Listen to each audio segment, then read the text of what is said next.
sa McDonald's. Golden chicken curry fillet. Oh my God. Naningil yung wifi. Yung wifi naningil. Every Filipino deserves Kuha the na. gentlest care down there. Naningil nga. Chat. Ang sabi mo? Ito pa si Ning.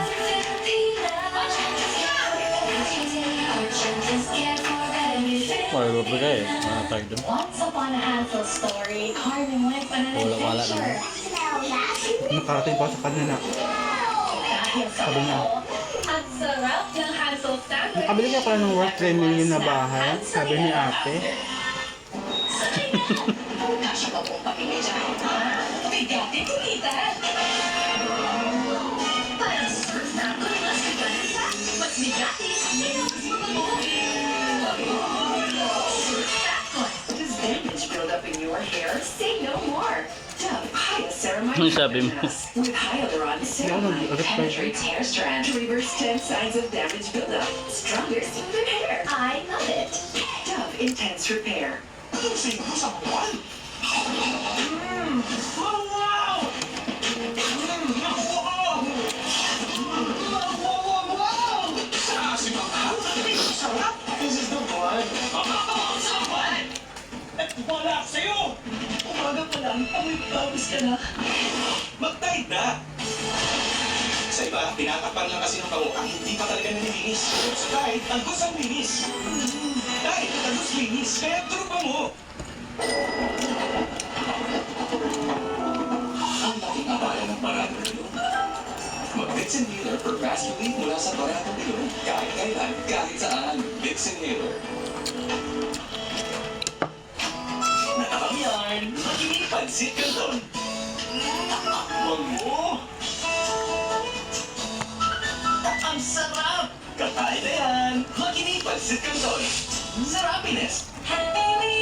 Two kids roll the dance floor. Ang ganda, literal na binuhat ninyo ang kapisa. Sa Kulapa naman Saturday. Panibagong salpukan na naman! Kaninang dance floor rola kaya ang Bukas ng kalahati. Stars on the floor.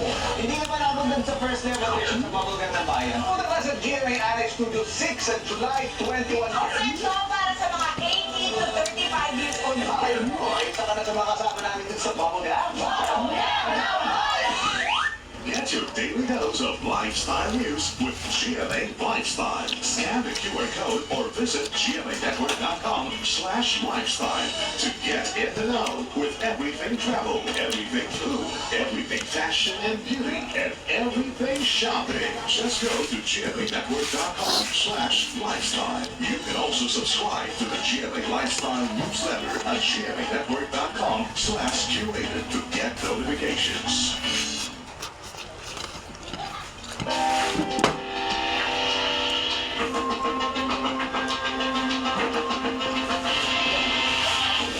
Dagdag hamon sa paghahanap ng labi ng mga nawawalang sabungero sa Taal Lake.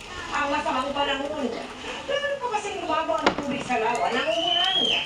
Mula sa Laurel, Batangas. Nakatutuklay si Rafi Lima. Rafi? May hanggang sa oras ito'y nakakaranas pa rin tayo ng labagi mga pagambo na minsan ay sinasabayan ng malakas na hangin. Ganyan ang sitwasyon maghapon dito sa search area ng Philippine Coast Guard dito sa Taal Lake. Pero hindi ito nakapigil sa mga tauhan ng Philippine Coast Guard para ituloy ang kanilang dive operation kaninang hapon gamit ang kanilang underwater remotely operated vehicle.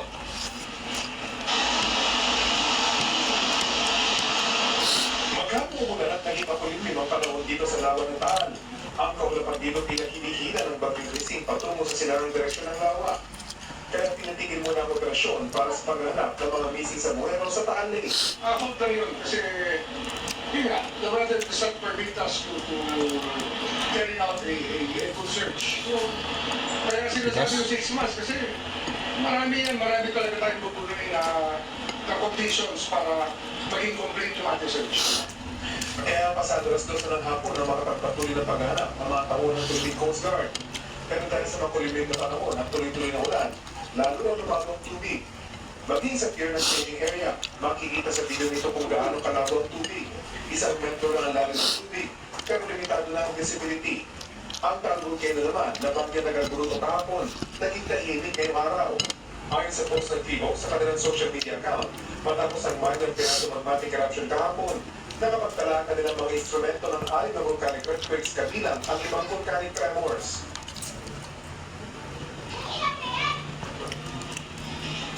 Alas 6 na ngayon kami nakabalik dito sa staging area ng kanilang search operation ng Mga tao dito, diver ng bulak. Philippine Coast Guard.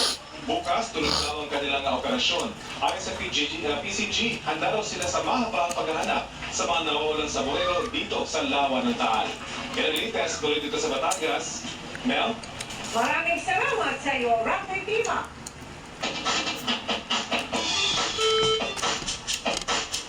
Magandang gabi mga kapuso.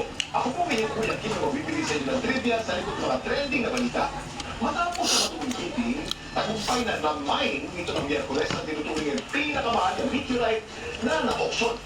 Ang naturang bato na galing pa sa ating kataling planeta, magkano kanyang naibenta? Sabi. Ito, 24 kilos ang batong ito, ang tinuturing na largest piece of Mars on Earth. Opo, ang batong ito galing po sa ating kapitbahay sa kalawakan. Ang binansagang red planet, ang planeta Mars. Ito ang NWA 16788 na nadiskubre ng meteorite hunter sa Sahara Desert noong taong 2023. This is an amazing Martian meteorite that broke off of the Martian surface. So the people there knew already that it was something special just by the fact that it was a meteorite and that it was big. It Bukas. wasn't until it got to the lab and pieces were tested that we realized, oh my gosh, it's Martian. Sa lingkong ito ang NWA 16788 na napapasok ng Rex-Brown fusion crust. Sinubastas ng New York sa Amerika at matapos ang nabiktimang minutong bidding war, ang Martian meteorite nabenta sa halagang $5.3 million o 9,300 million pesos. Napakalaking halaga para sa isang napaka-special na bato mula sa ating kalawakan. Looking at all the different meteorites that are sold, they generally have a price per gram. So the estimate of 2 to 4 million is actually quite conservative for the price per gram for a Martian meteorite of this type. Ang Mars na 125 million kilometers ang layo mula sa Earth. May ideya ba kayo kung paano nakarating ang NW 16788 sa ating munting planeta?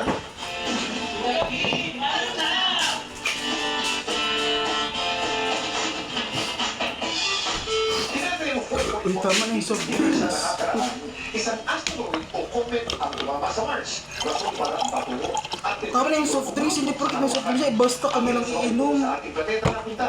Baka gusto mong